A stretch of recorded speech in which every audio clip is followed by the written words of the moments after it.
दोस्तों नमस्कार। मैं हूं पंडित अवनीश दुबे और आप सभी देख रहे हैं आपका अपना यूट्यूब चैनल हिंदू हृदय को। दोस्तों आज मैं आप सभी को बताऊंगा धृतराष्ट्र क्यों जन्मे थे जन्म से ही अंधे। जी हाँ दोस्तों, पूरी कहानी इस वीडियो में मैं आप सभी को विस्तार से बताऊंगा। तो वीडियो शुरू करने से पहले अगर आप सभी मेरे इस चैनल पर नए हैं तो कृपया इस चैनल को सब्सक्राइब करें और बेल आइकन की घंटी को ज़रूर प्रेस करें। दोस्तों महाभारत में धृतराष्ट्र अंधे थे, लेकिन उन्हें यह अंधापन पिछले जन्म में मिले एक श्राप के कारण मिला था। धृतराष्ट्र ने ही गांधारी के परिवार को मरवाया था, लेकिन क्यों मिला था उन्हें अंधे होने का श्राप और क्यों मरवाया था उन्होंने अपनी पत्नी गांधारी के परिवार को। दोस्तों तो आइए जानते हैं धृतराष्ट्र से जुड़ी कुछ ऐसी ही रोचक तथ्यों के बारे में।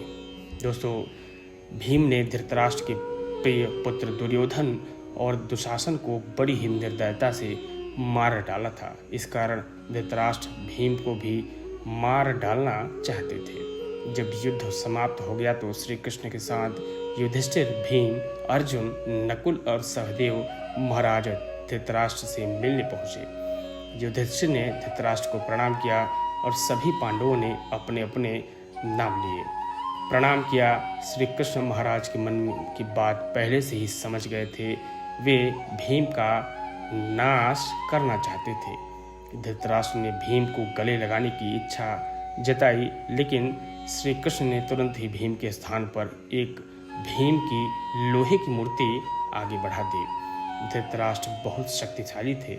उन्होंने क्रोध में आकर लोहे से बनी भीम की मूर्ति को हाथों से दबोच दिया और उसके टुकड़े टुकड़े हो गए। मूर्ति तोड़ने की वजह से उनके मुंह से खून भी निकलने लगा और वे जमीन पर गिर पड़े।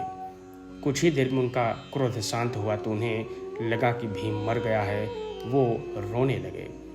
तो श्री कृष्ण ने महाराज से कहा कि भीम अभी जीवित है।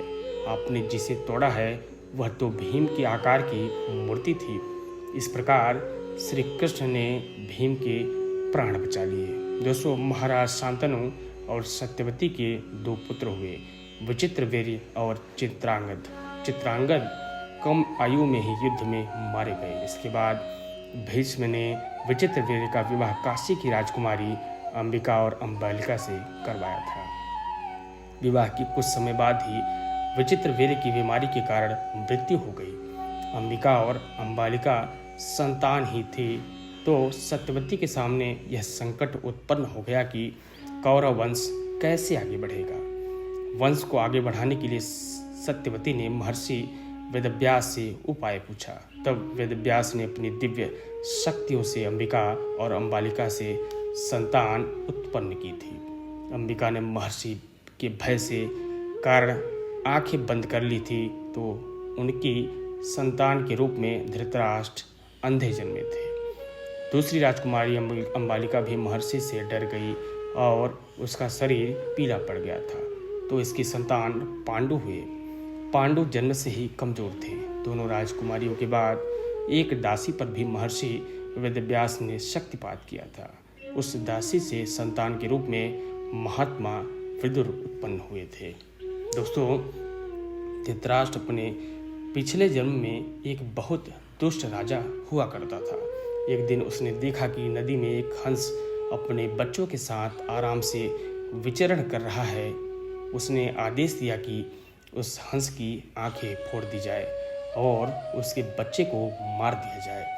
इसी वजह से अगले जन्म में वह अंधा पैदा हुआ और उसके पुत्र भी उसी तरह मृत्यु को प्राप्त हुए जैसे उन हंसों की मृत्यु इसने करवाया था। दोस्तों धृतराष्ट्र, पांडु और विदुर के पालन पोषण का भार भीष्म के ऊपर था। तीनों पुत्र बड़े हुए तो उन्हें विद्या अर्जित करने भेजा गया। धृतराष्ट्र बल विद्या में श्रेष्ठ हुए, पांडु धनु विद्या में और विदुर धर्म और नीति में पारंगत हो गए। तीनों पुत्र युवा हुए तो बड़े पुत्र धृतराष्ट्र को नहीं बल्कि पांडु को राजा बनाया गया था, क्योंकि धृतराष्ट्र अंधे थे और विदुर दासी के पुत्र थे। पांडु की मृत्यु के बाद धृतराष्ट्र का राजा बनाया गया।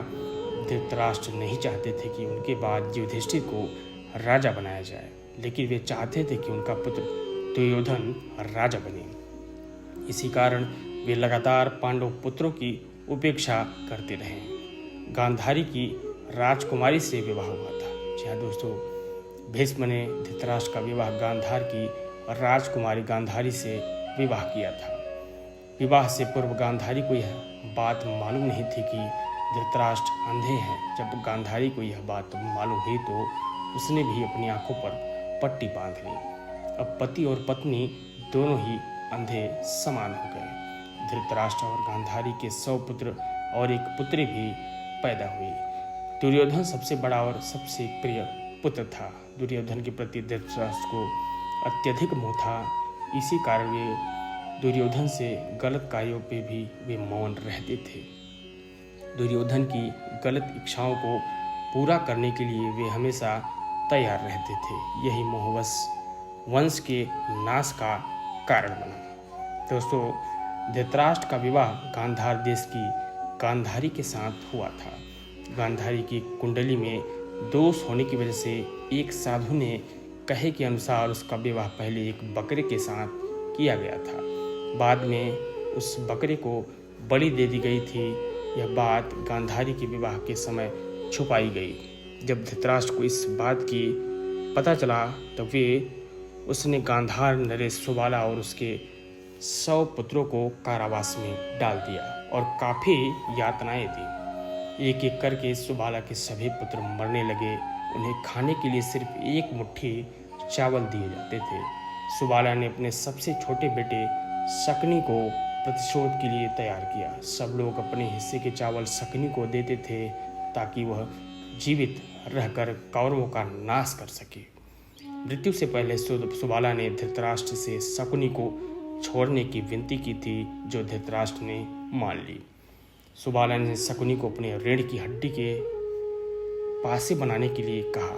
वही पासे कौरव वंश का नाश का कारण बना। दोस्तों, शकुनी ने हस्तिनापुर में सबका विश्वास जीत लिया और 100 कौरवों का अभिभावक बन गया। उसने न केवल दुर्योधन को युधिष्ठिर के खिलाफ भड़काया, बल्कि महाभारत के युद्ध का आधार भी बनाया। युद्ध के बाद धृतराष्ट्र और गांधारी पांडवों के साथ एक ही महल में रहने लगे। भीम अक्सर धृतराष्ट्र से ऐसी बातें करते थे कि उन्हें पसंद नहीं थी। भीम के ऐसे व्यवहार से धृतराष्ट्र बहुत दुखी होने लगे। वे धीरे धीरे 2-4 दिन में एक बार ही भोजन करने लगे। इसी प्रकार 15 वर्ष निकल गए। फिर एक दिन धृतराष्ट्र के मन में वैराग्य का भाव जाग गया और वे गांधारी के साथ वन में चले गए। दोस्तों, इस वीडियो में इतना ही। अगर ये वीडियो आप सभी को पसंद आया हो तो कृपया एक लाइक ज़रूर कर दें और इस वीडियो को ज़्यादा से ज़्यादा शेयर करें और अपना प्यारा सा कमेंट ज़रूर करके जाएं। बहुत बहुत धन्यवाद।